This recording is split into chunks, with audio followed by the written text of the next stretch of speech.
Morning.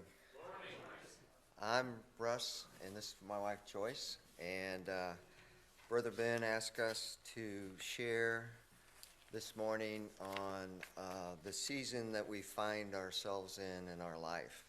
And I think there's some more people coming up and doing the same. So let me get something here. This is an indication of my season in life. There you go. Okay. When I think of the seasons of life, I compare them to the seasons of nature: spring, summer, autumn, and winter. Because I've experienced the spring and summer of life, I'm guessing I'm somewhere between autumn and winter. Spring is when new leaves grow, just like the spring of life when there's much growth and development. Then summer is when the weather's sunniest and everyone is active and running around, which reminds me of the summer of life when a person is young and bright and he or she is most physically active and productive with work, family, and establishing themselves in the world. But I am 69 and past my most physically active years. My autumn probably started when I was around 50. Just like a person notices the faint reds and yellows in the trees in the beginning of October that indicates approaching fall, there were little signs of my autumn starting. It was about this time my oldest son, Paul, who was 14, beat me in a foot race. I couldn't believe it, so I raced him again and tried harder. I still lost. My man pride got a dent in it. I look back and think that it was an intersection of Paul's spring and my autumn. Other indicators were very gradual and involved things like doctor's visits, supplements, that kind of stuff. All joking aside, autumn is an awareness that we've passed the midpoint and we've lived more of our lives than what's left to live. We are in the third quarter of a fourth quarter football game, or maybe the beginning of the fourth quarter. But don't think this second half of life is pessimistic or gloomy. Not at all. I'm enjoying the fall season of my life. I will try to describe what this season of life is like for me. Most of all, I have more time than I ever had. And because it was in short supply earlier in my adult life, I appreciate it so much more. I retired 3 years ago from my job, and instead of a daily work schedule, Joyce and I have more of a weekly rhythm of activities and responsibilities. Certain things on certain days. Church on Sundays, volleyball on Mondays, celebrate recovery on Tuesdays, see our step study on Thursday, and babysitting certain days or nights. We travel to see our other 3 kids that live out of state, usually every few months. Both Joyce and I stay active taking care of our farm, riding horses, intermittently exercising, and being grandparents to our eight grandkids. We occasionally take vacation trips, though it seems we don't have much time for that. As our parents have become older in their 90s, we have had the privilege of starting to take care of them in the winter of their lives. We have learned that it's common for people in our season that we find ourselves in. If I had to pick one word that would describe this season of life for me, it would be acceptance. I feel as though I have amassed experiences, some good, some bad, gleaned ha-ha moments, and gained wisdom. The grudges, insecurities, people-pleasing, and social comparisons that were part of my spring and summer have just seemed to fall away. I see this as attaining something in life I didn't have earlier on, and I'll call this something acceptance. I sometimes reflect on how it is God who redeems and salvages my many failures and how God has met me in those places, how he's drawn me close and helped me stand tall. In past seasons, I think it was me who felt responsible to determine who I was, what roles and image I needed to take in life, and any success in those roles. Though I wasn't a Christian until I was 41, it wasn't until my 50s that I began to let go of all those things I thought I was responsible to control. I've gradually let go, and in that process, attained a greater acceptance. I've accepted my past, accepted the future God has for me and my family, accepted who God made me to be, and accepted the people around me. Because of this acceptance, I call this season a season of acceptance, and Joyce and I have been able to live day to day in greater enjoyment. Thank you.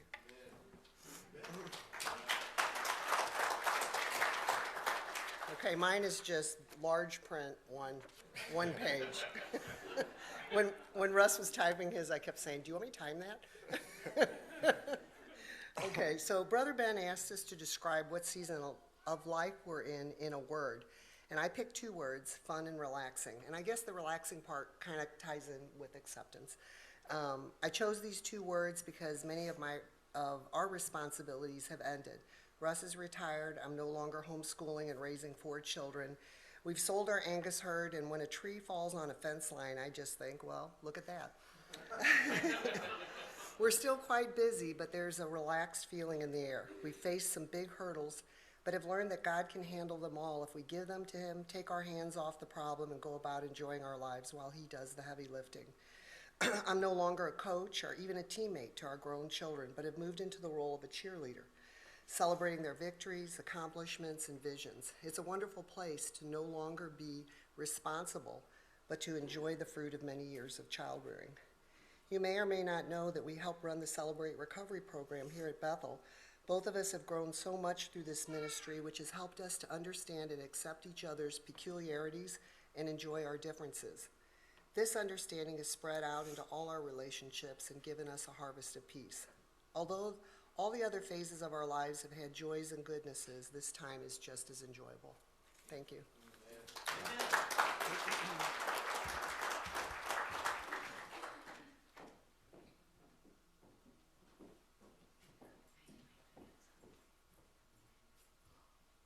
Well, good morning. So I could tell by the prepared speech, you guys do have more time than I have. So my name is Thomas Naes. I know many of you, most of you in here. And when Ben asked, he texted myself and my wife about the season of life we're in. And it was kind of unique because I overthink everything. And I was actually in Springfield, Missouri. That's where I'm working, and Lindsay was at home. And I'm like, wow, it's kind of neat that he's doing this. And so I put a lot of time into the words for myself to start, and it was observing and gathering, the season that I'm in. So my clock ticked to 40 years old. And it's unique for me because I've always had an energy level of like a 16-year-old. And I still have it, but things are starting to slow down and pop and crack and that. But the observing part of my life right now is I'm observing the men that are in the next stage I will be in. And a lot of them, like Steve Reed and Russ Eaves, you guys are here, Bob Rapold. There's others in here, I'm sure, that I watch. What I'm observing is the way their lives are at this moment. Do I want to be at that point in my life when I get into my 50s and 60s, or do I not want to be?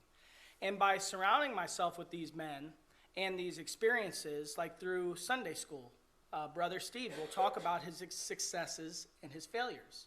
Well, I observe those, and I'm like, okay, I like that. I wouldn't do that, but this is the outcomes. Much like I feel blessed when I was a young man, preteen almost, and my grandfather could see the path that I was going down. The grandfather I've talked about, that I was blessed to lead to salvation at 82 years old. He said, Tom, you should join the military. And as a kid, I thought that was silly. But he was very honest with me, and he was like, the path you're going down is going to lead to this and this and this. And in his mind, me going to the military was about the only way to break that cycle in my family. I talk about the men in this church that I observed, but I also observed my father, who was one of those patterns my grandpa was hoping to break. Because if I would have went down that initial path, I probably wouldn't have the same life that I have right now. And although my father now is 63, he is finally coming around.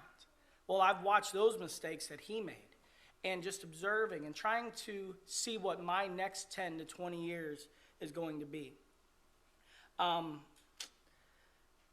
Gathering. gathering is a neat word for me because to me it's kind of the same as observing, but the gathering part is the notes I keep, the ones I put in my back pocket, the times that I post little quips on Facebook, and one of the ones I did a month or two ago is I was like, when is the last piggyback ride? When is the last can I sleep in bed with you? When is the last fill in the blank with my children?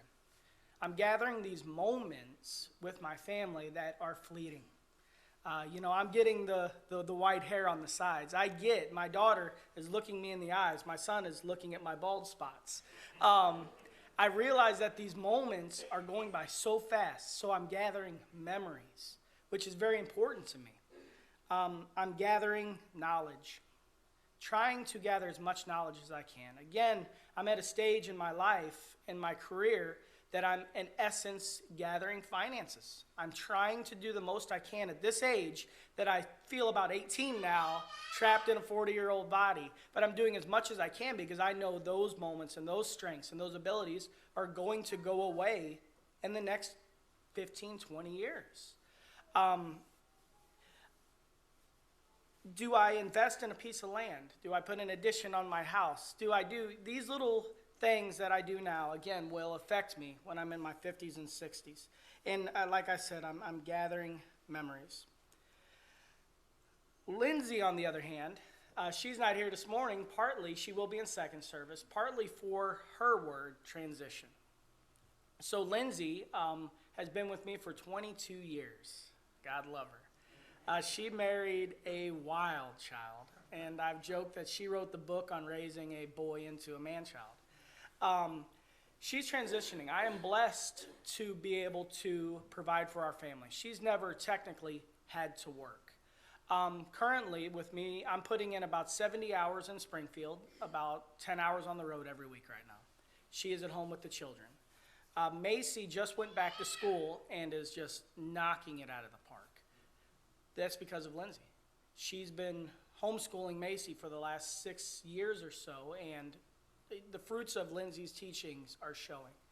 My son Chase is getting ready to go back to school, and we think he's a little bit smarter than Macy, but he also started being homeschooled in second grade, so he's a little tighter with mom, and mom's a little tighter with him. Well, Lindsay just got an opportunity to go back to work. It just kind of fell into her lap. A friend called, wants her to work with them. Couldn't have been a better situation. I can't imagine for Lindsay. Never technically having to work to support the family. Always been able to be at home by choice with both of us.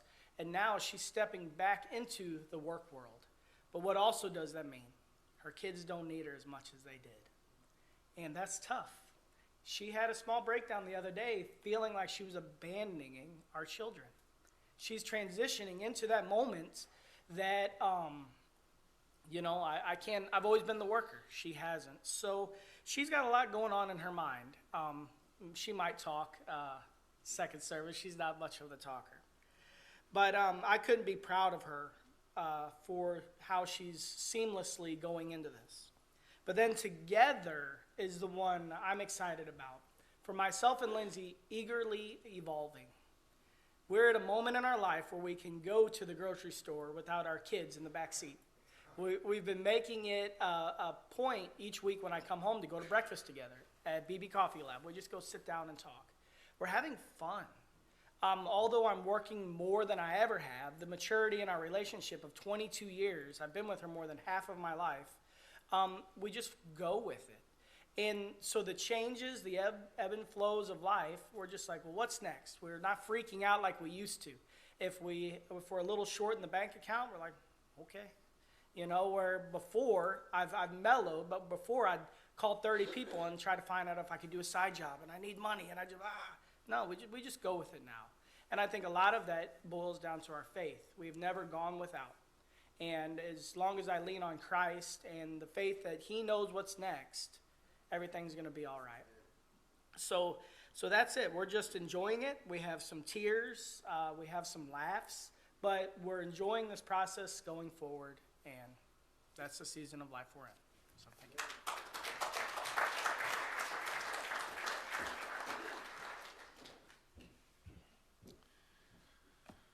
All right, today is a special day. It's a layman's service. When I was a kid, we did these a lot more often at the churches that we went to. But today you got to hear from a few people that maybe you normally don't get to. It's good for us. It's good for us in life. I think one of the most important things that we can do is to listen.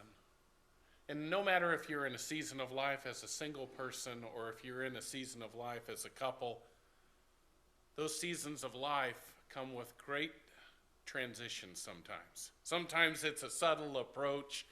Sometimes you pick something up one day and the next day you hurt your back doing the same thing.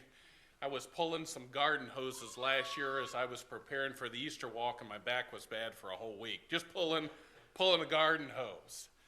But there's a lot of memories in my head down through the years, these transitions. I'm going to take care of the last part of this, but I'm going to highlight Bob Rapold today as the start. I've got some really humorous things in my message today. Most of the time when I preach, I'm real serious. Today we'll kind of have a mixture of both of those things. But Bob likes to eat lunch, and it depends on where he's working, kind of where he stops to eat lunch. We've ate all over the place, and Bob's back there thinking, oh gosh, a couple of these lunch things I can talk about Bob, and a couple of them I can't. So this one will be one I can. We were sitting at a Chinese restaurant, and I opened my cookie and started to read my fortune, and Bob said, do you know the trick? And I'm like, no, I don't know the trick. He said, no matter what it says, just say in bed at the end. So I read my fortune, and then we've been doing that for years. I mean, just guys really never grow up, girls. They don't. They just get older. Honestly, we really don't. We're just a big boy. That's what we are. But that process of the fortune cookie is spilled over in other areas of my life. When Clay asked me for advice, he usually accepts it for about the first few minutes, and he said, you're getting ready to go fortune cookie on me, Dad. Some of these statements we say as dads are kind of viewed by our kids as a fortune cookie. But what is our fortune? When you look back on the seasons of your life, the years, would you have ever imagined some of the things that you've experienced? As a single person, as a couple, as a son or daughter, as a parent. There are some highlights in the last 47 years of my life. And it's strange, some of the most insignificant moments at the time have been some of the most significant transitions in my life.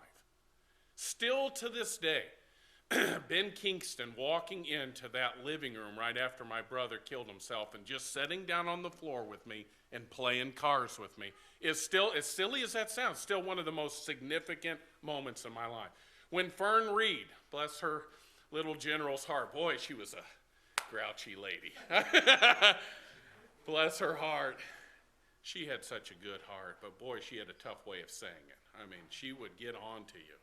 She came upstairs. I was in the middle of teaching Sunday school, and she said, Brad, Clay's hurt in the basement. You got to go down there. I thought, okay, well, maybe he's fallen down and skinned his knee. And when I got into the sanctuary, the looks on everybody's faces was like, and I was like, well, this is more than a scrape on the knee. I get downstairs, and there's Clay, literally, what I felt like he was dying in front of me.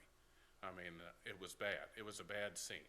And the two people in the room that was supposed to give me some type of hope and comfort, Don Crecilius and Gavin Hooks, I looked at them and said, what's happening here? And they just both shook their head. I'm like,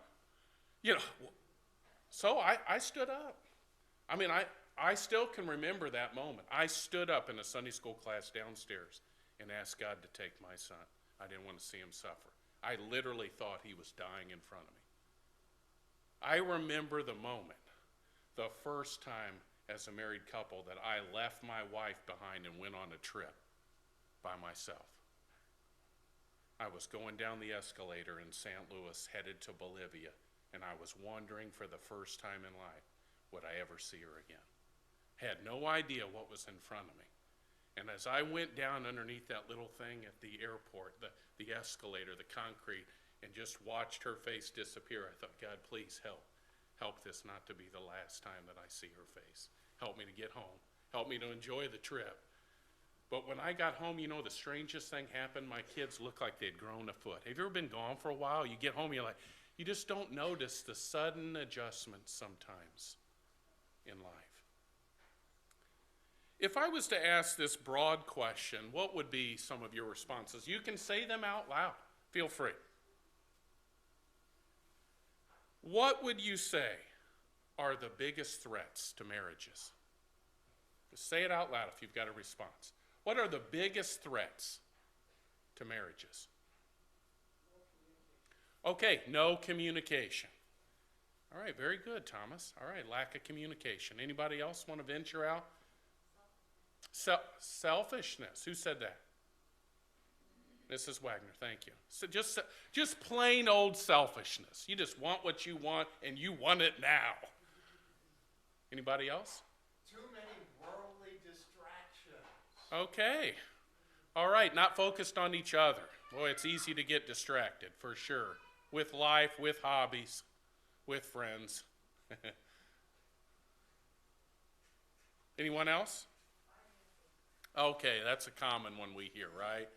Just things aren't very good, the checkbook's not very good, and boy, if I went somewhere else, it may get better. My uncle one time at the auto repair store at Highway 40 and 37 up there, I went in to get my car fixed. He said, "Brad, you know why divorce is so expensive?" And I said, "No, Uncle Bob." He said, "Because it's worth it." And I looked at him, he's been married for like 40 years. I said, "Bob, what are you talking about? You've been married your whole life." He said, "It's just a joke, Brad. It's just a joke." Boy, hardly anything further from the truth. But finances a lot of times can impact a marriage, for sure. It creates stressors sometimes, insecurities. Can we make it? Can we do it? Today we're going to look at this idea. It's strange. Don't murder your marriage. Don't murder your marriage. Many times, a healthy marriage or healthy relationships in general will depend more on the Sermon on the Mount than the passion of the Song of Solomon. Think about it for a minute. Think about it for a minute. A healthy marriage, a healthy relationship, many times depends a lot more on the Sermon on the Mount than it does the passions of the Song of Solomon. Matthew chapter 5 is where we're going to look at just for a moment today on this idea of don't murder your marriage.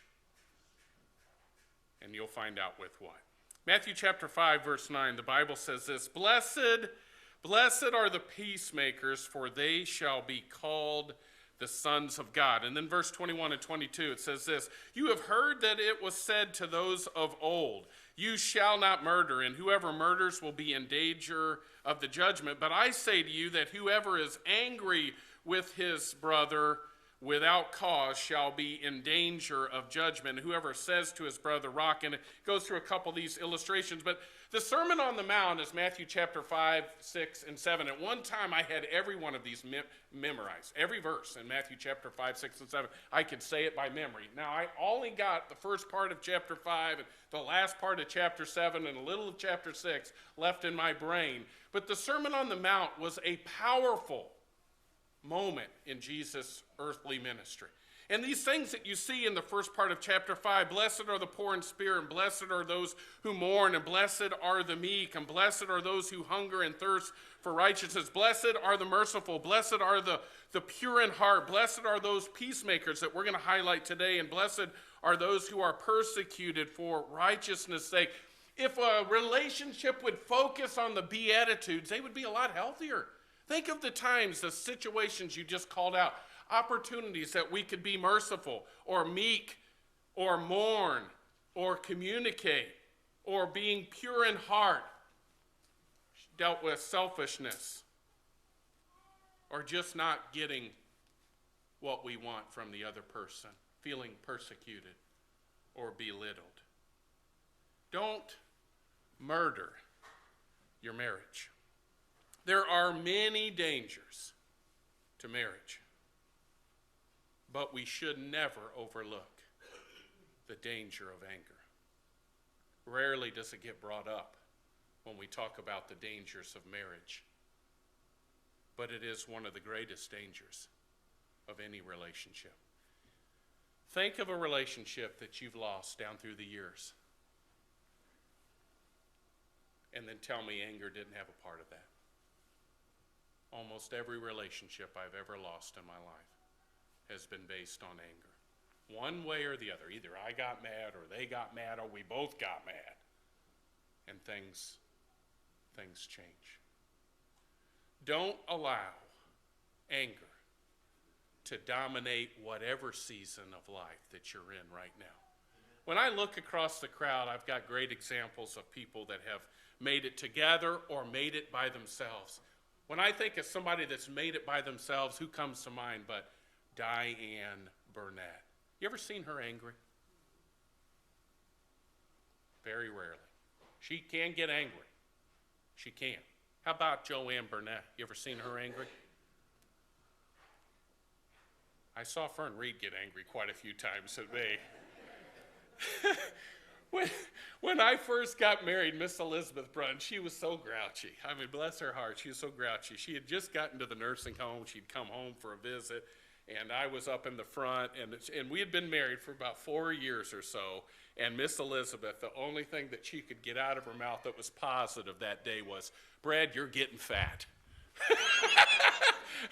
And I just looked at her and smiled and said, "Good to see you, Miss Elizabeth."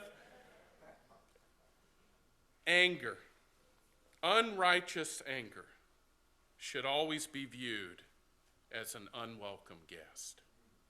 You ever been at the house all together as a family and there's a knock at the door and you know who it is and you don't want to go answer? Have you ever been in your home and not answered the door on purpose? I've done it tons of times. Anger should always be viewed as an unwelcome guest. One who most times is better left unanswered, like a doorbell when you're all home. When I think back on the last 47 years of my life, most of the worst moments of my life have been in opportunities of anger.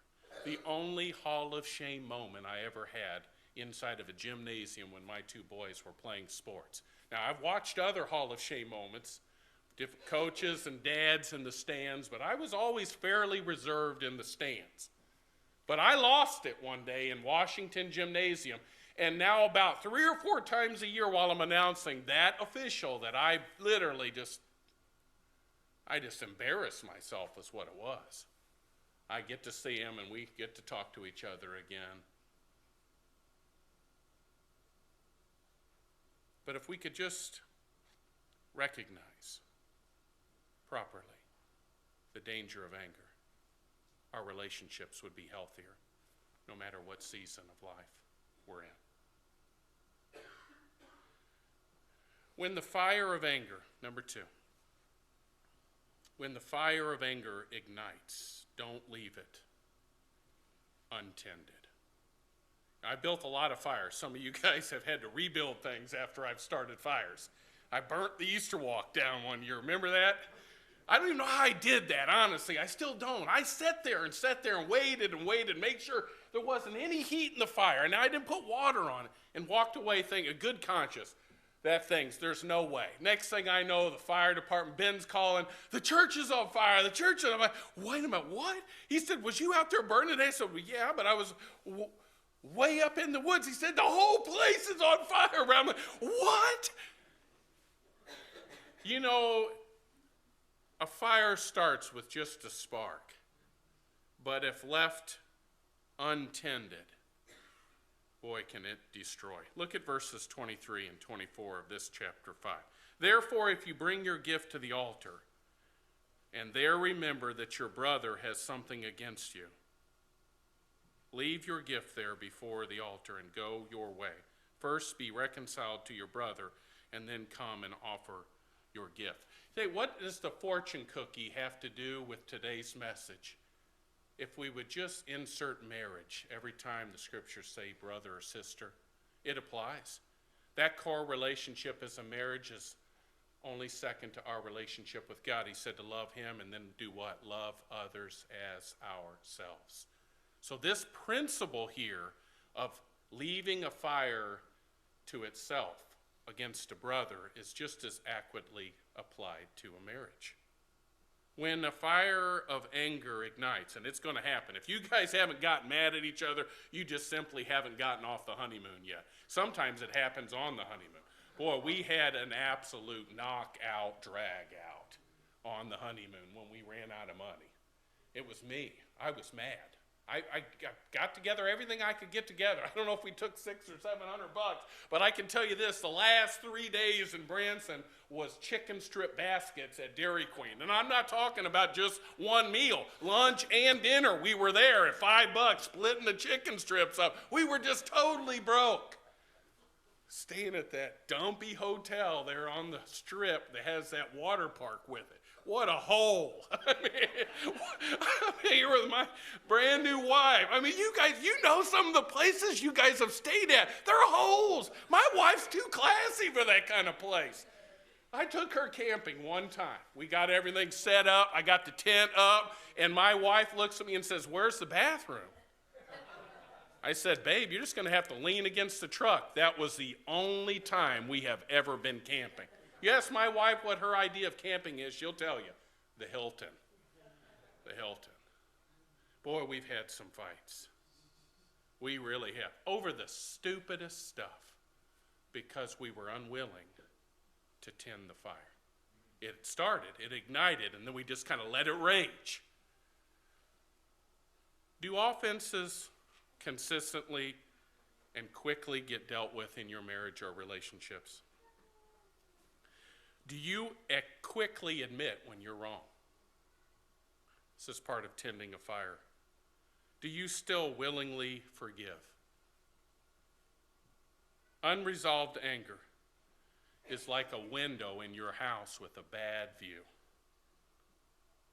It's best to cover it with the curtains of forgiveness.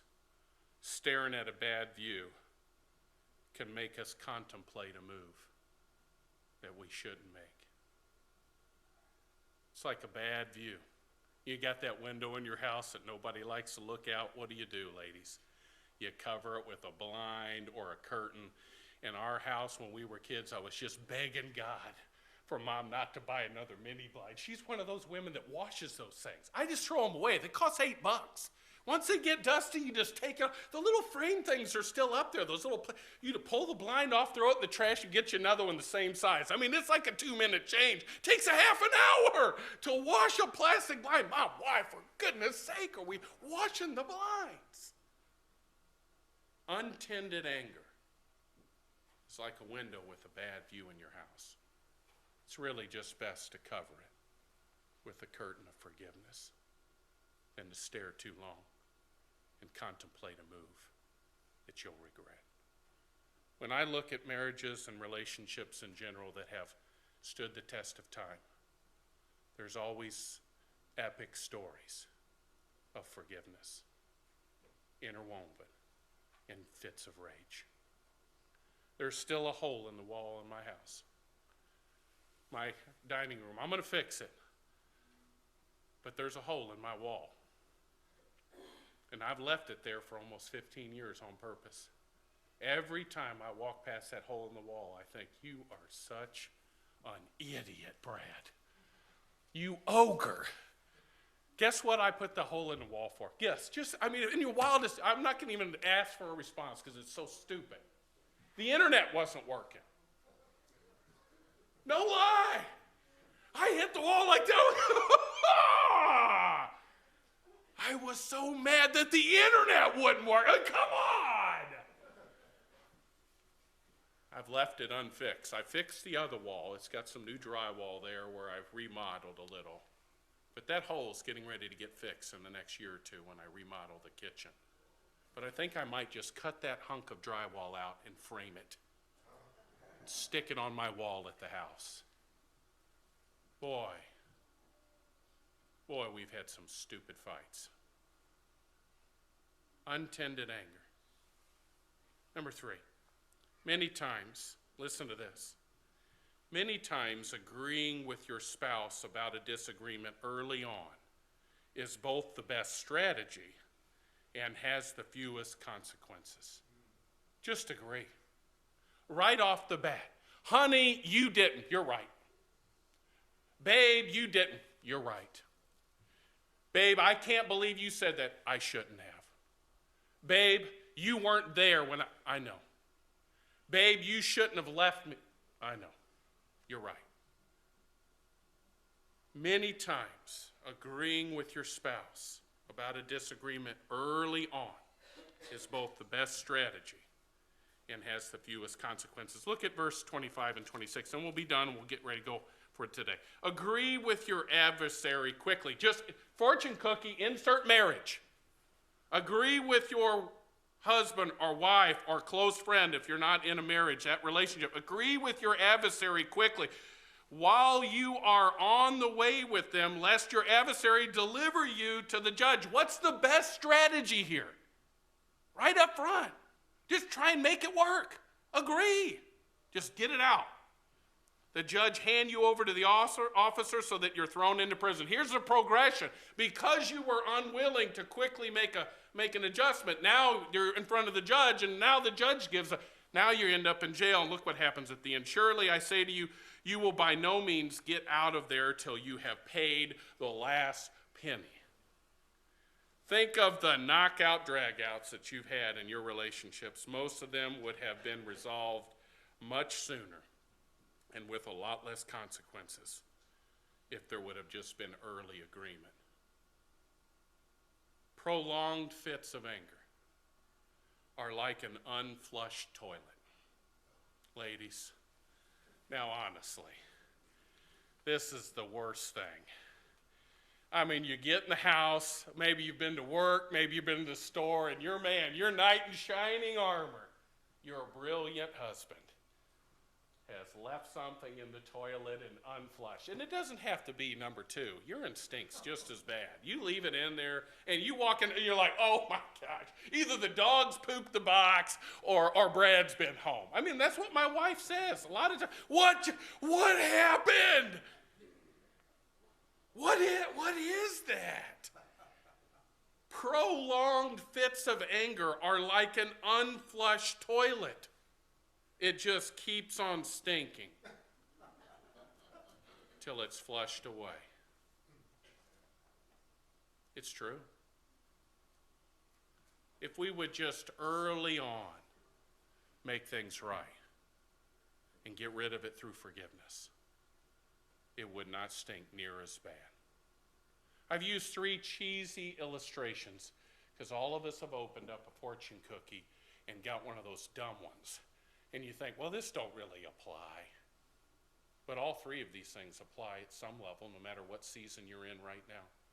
Could we not all do a little bit better job this next week at making an adjustment quickly with anger?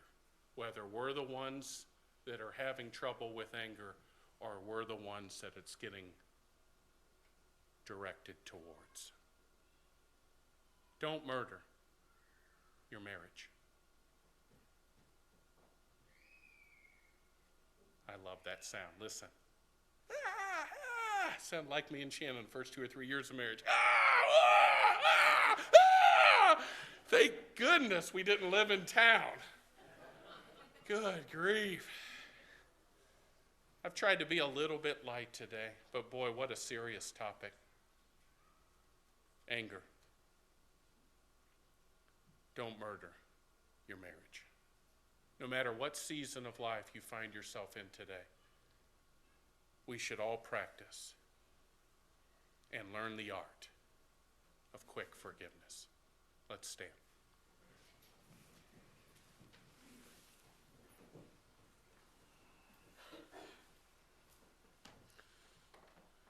All right, I'm going to stomp on all of our toes before the invitation. When's the last time these words have come out of your mouth? I'm sorry. We force our kids to do it sometimes, even when they don't want to. Sometimes you got to force yourself, but it's good for you.